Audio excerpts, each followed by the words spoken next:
Welcome to Market Momentum AI and Analysis. We're going to cut through all the noise today to find some real clarity in what's been a pretty wild market. It's the question on everyone's mind, right? With so many signals coming at you from all directions, it is so easy to get lost. So today, we're going to tune out that noise, use some clear data, and build a picture of what's actually happening and what you should be watching for. So, here's our game plan. We'll kick things off with the global market's daily rhythm, then dive into the drama playing out in gold and silver. After that, we'll look at the big drivers, the US dollar and bonds, before we get into the US stock market and crypto. And we'll wrap it all up with what might be the most important piece of the puzzle, the right mindset. Okay, first up, the global market pulse. Before you can understand any single stock or commodity, you've got to understand the rhythm of the global trading day. Trading is 24/7 for sure, but not all hours are created equal, not by a long shot. Think of it like a story unfolding. The day gets started in Asia, they set the initial tone. Then London comes online and the volume really picks up. But the real story, the climax of the day, often starts when New York wakes up.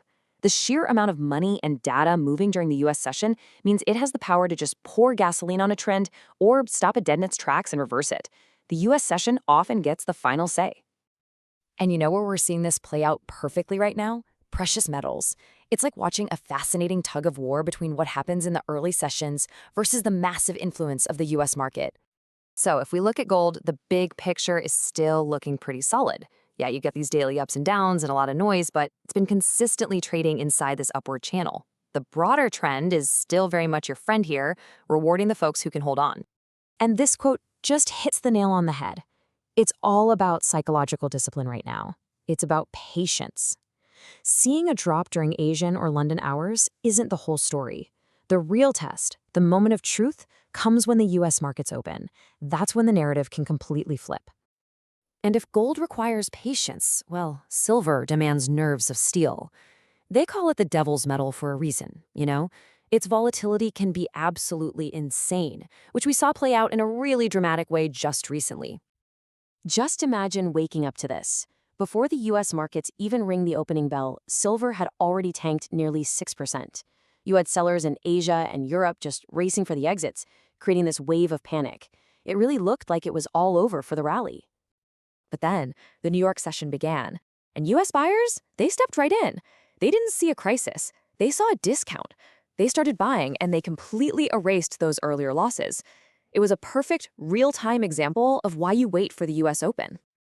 So what's really pulling the strings behind the scenes here? There are two key things you absolutely have to keep an eye on: the US dollar index and long-term US bonds. They give you the context for pretty much everything else. So the US dollar index, or the DXY as you'll hear it called, it's pushing up against a really big resistance level right now.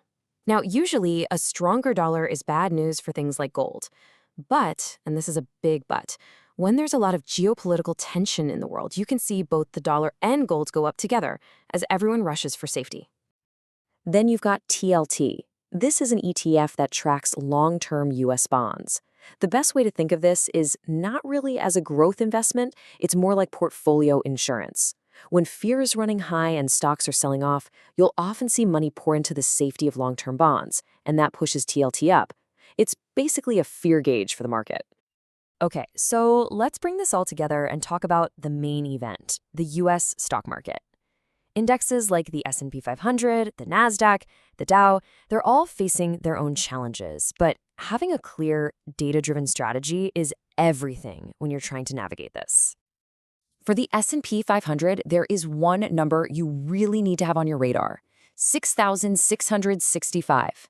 And that's not just a random number, it's a huge technical level. If we can get a solid daily close above that mark, it's a very strong signal that the buyers are back in charge and the uptrend could really get going. And this just shows you what a disciplined approach looks like. It's not about jumping in on a whim. Step one is confirmation. You wait for that strong close above the key level. Step two is patience. That first half hour of trading is pure chaos, so you let the dust settle. Then you execute, looking for your spot after 10 a.m. Eastern. All right, let's switch gears completely and head over to the world of crypto. And listen, the rules here are totally different. We might hold stocks through a dip, but in crypto, protecting your capital is king. Discipline is absolutely everything. See, we trust the long-term story of the US stock market in a way that just doesn't work in the crypto space. It's just too wild and unpredictable. So here, we do not ride major crashes down hoping for a comeback.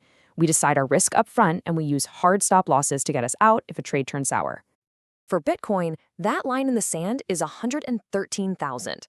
If the price breaks down and closes below that level, the disciplined move is to get out and protect your capital. Plain and simple.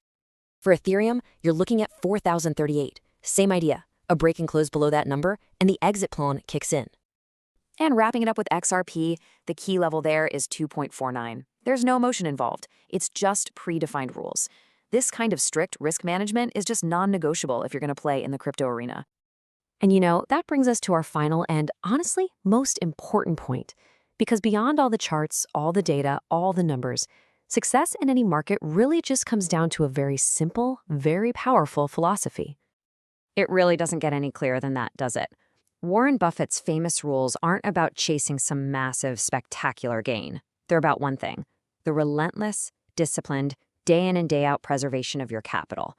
It's the filter for every single decision you make. Thanks for joining us. Your subscription and likes are appreciated.